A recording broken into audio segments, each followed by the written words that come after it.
Public school, Pendra road, Bilaspur, Chhattisgarh में संस्कृत शिक्षक के रूप में अपनी सेवाएं दे रहा हूँ।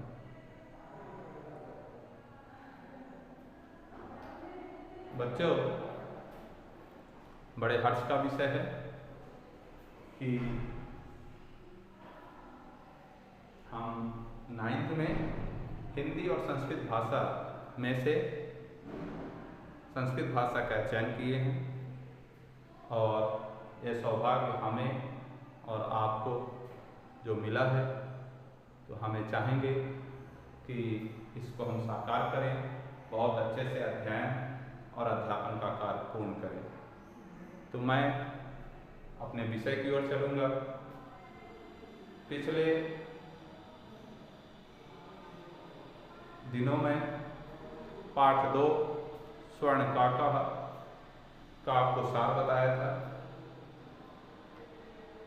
उसके बाद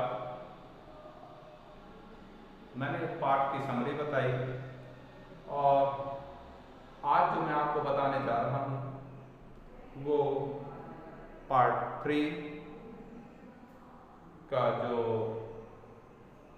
सार बचा हुआ है, पाठ का सार जो बचा हुआ है उसे बताऊंगा और साथ में ये जो मैं आपके समक्ष लिखा हूँ इसकी जानकारी आपको दूंगा। सर्वप्रथम जब हम कोई कहानी पढ़ते हैं तो उसमें कहानी में पात्र होते हैं।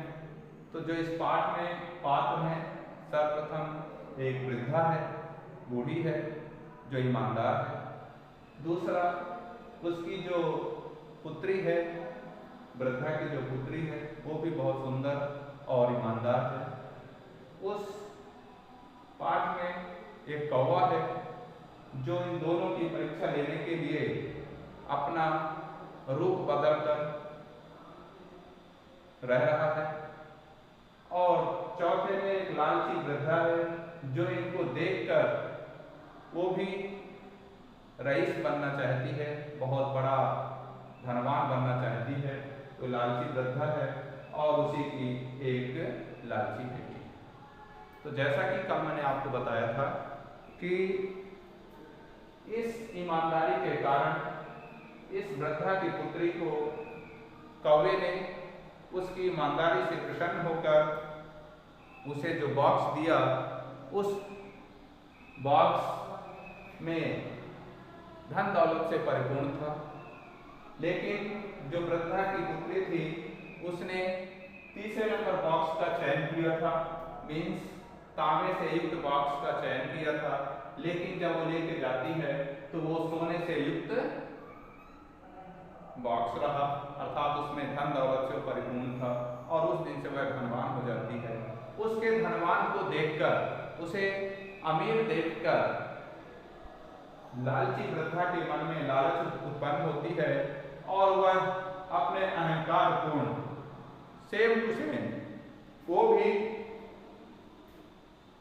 उस कौवे के पास जाती है, अहंकार पूर्ण उससे बात करती है। और जब अहंकार पूर्ण बात करती है तो सेम टू सेम प्रोसेस कौवे ने भी कहा कि ठीक है, तुम्हें ऊपर आने के लिए किस प्रकार की सीढ़ी भेजूं? तो उसने कहा कि आप मेरे लिए सोने की सीढ़ी भेजो। तो जैसे उसने कहा कि मुझे मेरे लिए सोने की सीढ़ी भेजो, तो कौवे ने उसके लिए तांबे से युक्त सीढ़ी भेजी। और जब वो ऊपर जाती है, उसका घर स्वर्ण युक्त देखती है, तो उसने भी उससे धन की लालच करती है और मांगती है। तो सेम कौवे ने फिर उससे कहा कि तुम्हें कौन सा धन चाहिए, सोने से युक्त, चांदी से युक्त या तांबे से युक्त? तो लालची वृद्धा की बेटी ने कहा, अपने अहंकार पूर्ण कहा कि मुझे सोने से युक्त पेटी चाहिए। और जब वो सोने से युक्त पेटी समझकर वहां से लेके आती है और अपने घर में उसको खोलती है, तो उसमें सर्प था। धन दौलत की बजाय उसमें अहंकार पूर्ण उसने सर्प रख दिया। और जब सर्प रख दिया तो उसकी आंखें खुली कि मैं जो काम अहंकार से करती हूँ या जो कार्य मैंने अहंकार पूर्ण किया है वह मेरे पाप का कारण है, मुझे पाप नहीं करना चाहिए। इसीलिए एक सूक्ति है, स्लोगन जिसको हम अपने इंग्लिश भाषा में बोलते हैं सूक्ति, हम संस्कृत में सुधन उक्ति, सुंदर विचार। लोभ पापस्य कारणम, लोभ मीन्स लालच, पाप मीन्स पाप, यहाँ पापस्य शब्द है, षष्ठी विभक्ति एक वचन है, पाप का कारणम कारण, लोभ पाप का कारण है। तो ये है आपका लास्ट पैराग्राफ, और इसमें हम समरी के माध्यम से जो मैं आपको बताया यही चीज आपको बुक के माध्यम से पूरा मिलेगा। तो मैं आप इस शब्द को आपके सामने रखता हूं, ध्यान दीजिएगा। इत्युक्ता काकः कक्षाभ्यंतरम मंजूषा निस्सारताम प्रत्यवदत्। इस प्रकार कहकर कौवा वहां से चला जाता है। बालिके यथेच्छम ग्रहण मंजूषाम एकम, बालिका वहां से एक पेटी को ग्रहण करके और वापस जाती है। लघु तमाम मंजूषम प्रहगुआ बालिकया कथितम अय देव मदीय तंडुलानाम मूल्यम। वह जाकर अपनी माँ से कहती है कि माँ, कौवे ने मुझे उस तंडुल का, उस चावल का मूल्य दिया है। ग्रहम आगत्य तया मंजूषा समुद्र उद्घाटिता, घर जाकर जब वह पेटी को खोलती है, उद्घाटिता मीन्स खोलती है, तस्या महदाणी हीरकाणी विलोक सा प्रहर्षिता तद दिनान की चा संजाता। जब वह उसको खोलती है तो उसमें अत्यंत सुंदर हीरे जवाहरात को देखकर वह खुश हो जाती है। तस्मिन्यो ग्रामे, ये तो उस बालिका की बात रही, ईमानदार बालिका की बात रही। अब चलते हैं जो लालची बालिका है उस पे। तस्मिन्यो ग्रामे एका पुरा लुब्धा वृद्धा न्योसत। तस्मिन्यो उसी, ग्रामे गांव में, एका मीन्स एक, अपरा मीन्स दूसरी, लुब्धा मीन्स लालची, वृद्धा मीन्स वृद्धा, वसत मीन्स रहती थी। उसी गांव में एक दूसरी वृद्धा भी रहती थी। तस्या अपि एका पुत्री आसीत, उसके भी एक पुत्री थी, जैसा मैंने आपको बताया था। ईर्ष्या सा तस्य स्वर्णकाकस्य रहस्य विज्ञापितवती। ईर्ष्या, अपने ईर्ष्या के कारण वह उस स्वर्णकाकस्य, सोने के कौवे का रहस्य ज्ञातवती, जानने की कोशिश की। सूर्या तपे तंडुलम अक्षिप्त तद्यापि स्वसुता रक्षार्थम नियुक्ता। जब उसे उसका रहस्य पता चला तो उसने भी उसी प्रकार से चावल को सूर्य की गर्मी में सुखाने के लिए रखा। वहां भी तथैव स्वर्ण पक्षा काका तंडुलान भक्ष्यन, वहां भी वही कौवा आया, उसके चावलों का भक्षण किया, उसके चावलों को खाया। तमापि तत्रैव अकार्य,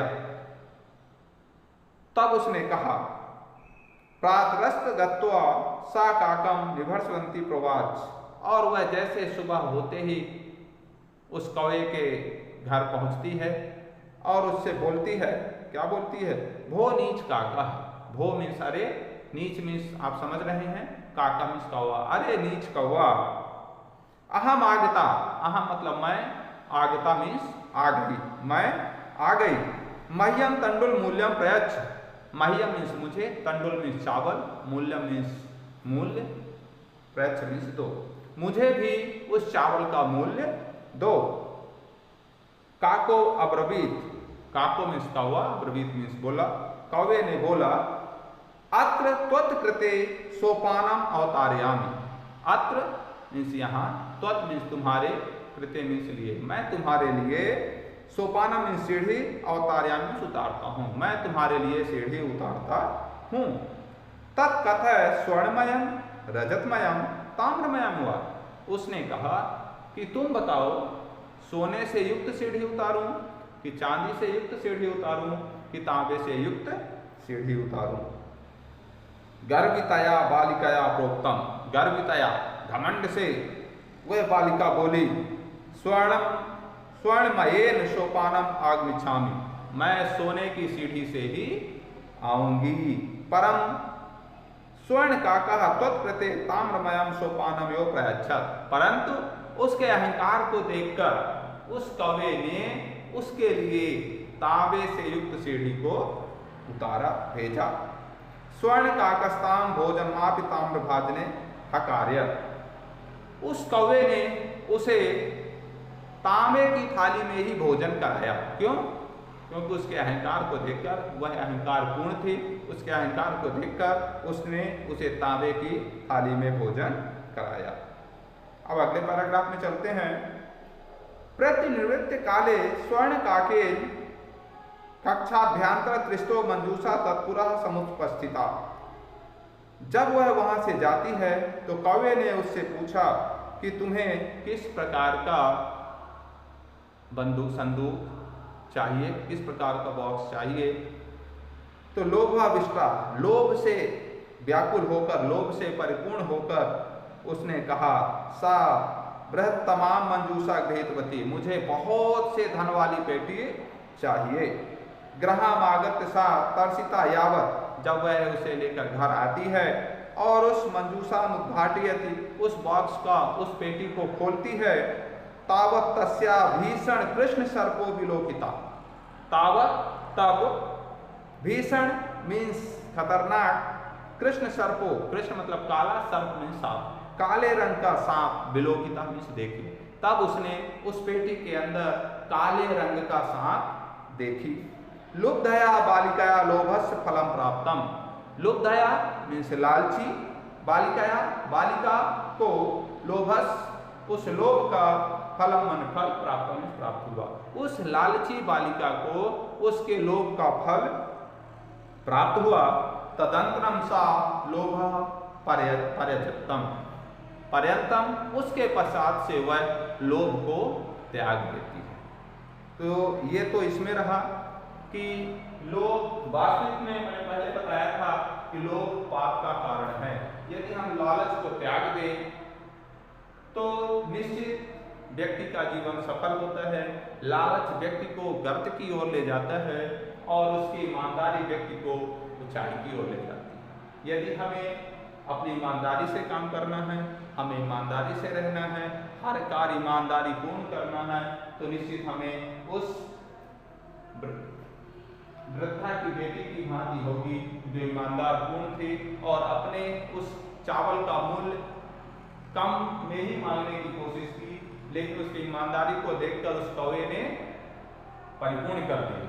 ठीक उसी प्रकार लालची वृद्धा की बेटी अपने अहंकार पूर्ण धन को प्राप्त करने की कोशिश की तो उसे लास्ट में कुछ भी नहीं मिला और अंत में जब उसकी आंखें खुली कि मैंने लालच किया है, अहंकार पूर्ण काम किया है, इसलिए आज से मैं अपने अहंकार को त्यागती हूँ।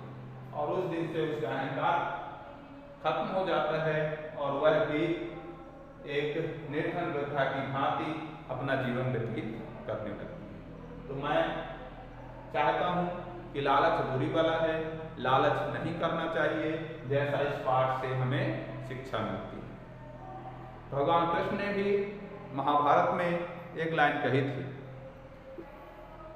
कि जब मैं था तब हरि नहीं, जब मैं था तब हरि नहीं, अब हरि है मैं नाही, प्रेम गली अति सांकरी, जा में दो न समाए। उन्होंने कहा था कि मैं मीन्स होता है अहंकार, अहंकार। वो कहते हैं कि जहाँ अहंकार होता है वहाँ भगवान नहीं होते, सच्चाई नहीं होती, और जहाँ सच्चाई होती है वहाँ अहंकार नहीं होता है। तो मेरा मानना है कि हमें अहंकार का परित्याग करना है और मैं शब्द अपने जीवन से हटाना है। मैं व्यक्ति को इस लालची वृद्धा की भांति ले जाता है और वहाँ सुख, शांति, ईश्वर, आराधन कुछ प्राप्त नहीं होता, लेकिन जहाँ सच्चाई है वहाँ सब कुछ है। तो मैं आग्रह करूँगा कि मैं का परित्याग कर हमें सच्चाई का अनुसरण करना है। इन्हीं के साथ अपने वाणी को विराम देता हूँ।